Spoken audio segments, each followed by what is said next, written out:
So yun mga paps, meron tayong papalitan na chain guide sa ating Raider 150 carb. So nakikita nyo ba na medyo pud-pud na siya? So dapat na talagang palitan. Meron tayong King Drag chain guide. So palitan na natin.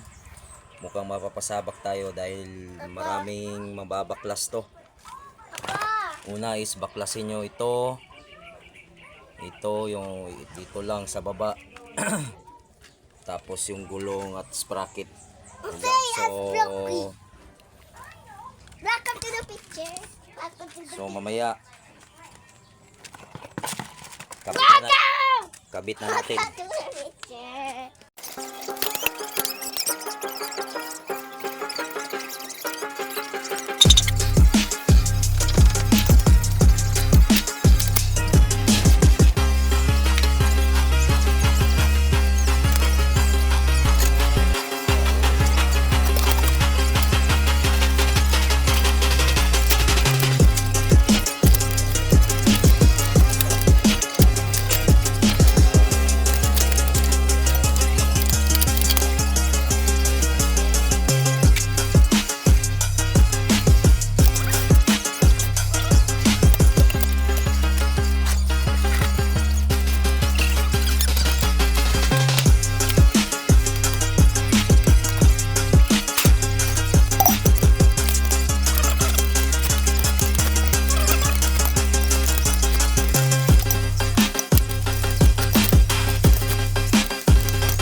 Ito na po mga paps, ngayon lang natapos. Ito lang, medyo yung butas niya is napakalayo.